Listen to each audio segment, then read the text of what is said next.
Jadi yang pertama adalah kita bersyukur kepada Allah bahwa proses-proses organisasi dan politik di Partai Golkar akhirnya selesai, yang ditandai dengan keluarnya surat keputusan Menteri Hukum dan HAM yang menjelaskan tentang kelengkapan kepengurusan DPP Partai Golkar periode 2024-2029 di bawah kepemimpinan Ketua Umum Bahlil Lahadalia. Jadi itu sudah selesai, dan oleh karena itu selaku orang yang ada dalam kepengurusan mengajak kepada seluruh keluarga besar Partai Golkar, kita satu, kita kuat karena kita bersatu.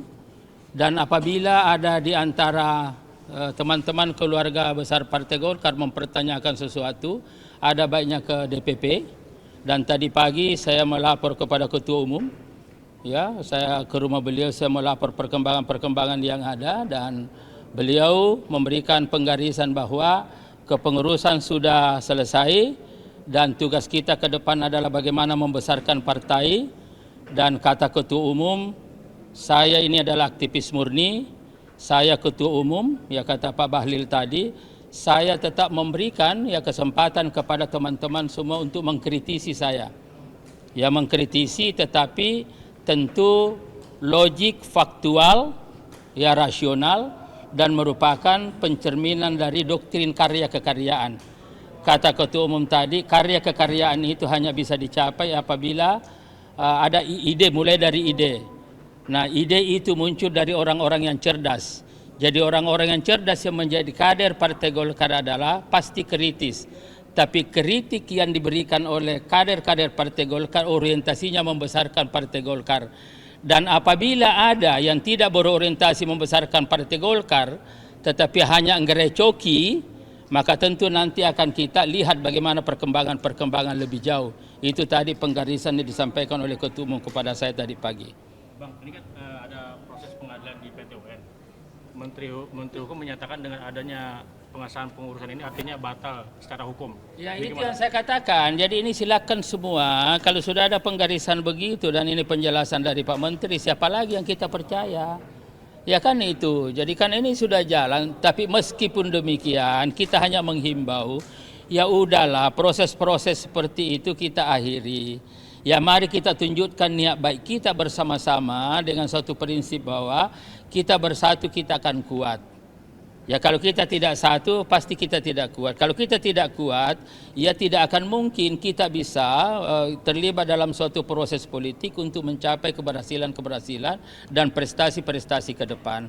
Ini jelas gitu loh. Dan ini apa Ketua Umum gitu sudah arahannya seperti itu, mari kita gitu. Nah, karena ini selalu mengatakan Golkar ini adalah partai besar. Kebesaran Partai Golkar ada di mana?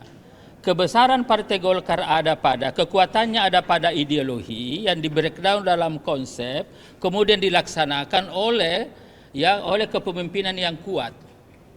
Nah, lalu tentu didukung oleh soliditas dari seluruh keluarga besar Partai Golkar. Nah, ini yang harus kita pertahankan ke depan.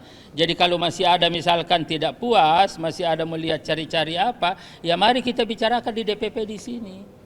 Gitu loh. Karena misalkan kalau kita membawa lagi keluar, kemudian ada masalah lagi dan lain-lain sebagainya, terkecuali misalkan Ketua Umum tidak membuka ruang untuk adanya kritikan. Beliau sudah menyampaikan tadi pagi, sudah menyampaikan sampaikan kepada teman-teman, kita membesarkan Partai Golkar dan bagaimana menumbuhkan demokratisasi internal partai secara substansial, bukan hanya secara prosedural.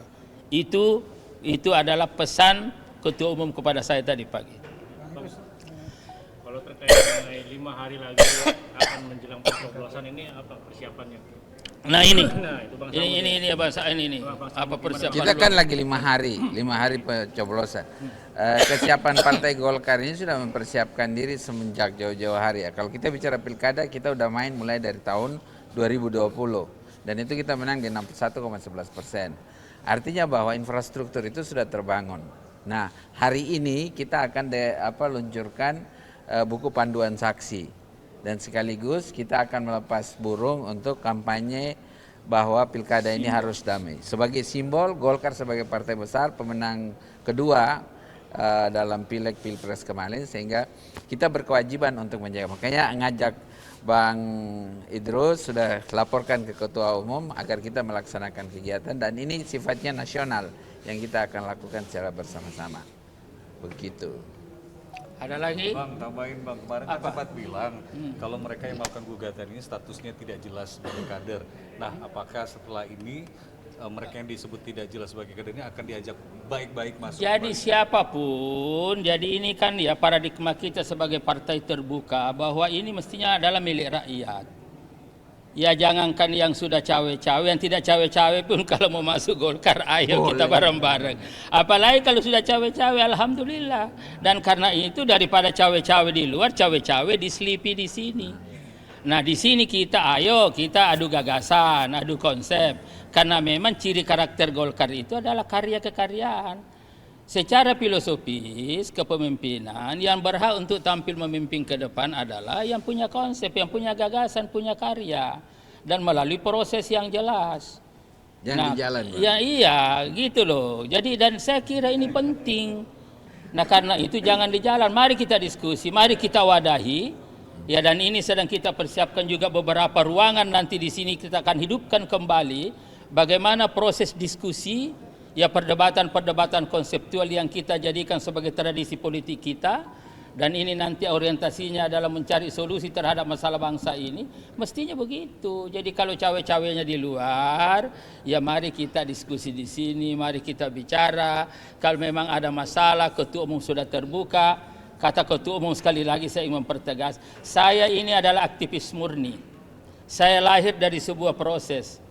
Ya, jadi darah saya jelas di Golkar, itu kata Ketua Umum. Dan karena itu meskipun saya Ketua Umum, silakan mengkritisi saya, logik, faktual, rasional, sebagai pencerminan daripada doktrin karya kekaryaan yang menjadikan ide dan gagasan sebagai instrumen, dan ide dan gagasan instrumen itu dijadikan sebagai sebuah program. Mari program ini kita laksanakan sebesar-besarnya.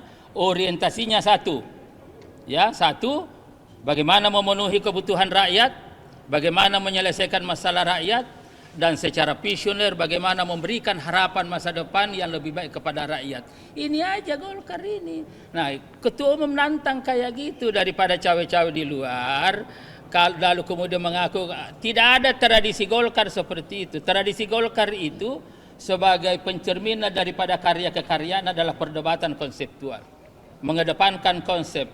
Karena itu Golkar juga disebut sebagai ada the party of ideas, partai programatik dan lain-lain sebagainya. Itu secara konseptual. Mari kita kembali kepada konsep itu, kepada jati diri kita. Karena hanya dengan cara itu Golkar besar. Tetapi kalau kita cawe-cawe di luar lalu cari-cari kesalahan dan lain-lain sebagainya, saya kira itu bukan tradisi Golkar. Ya.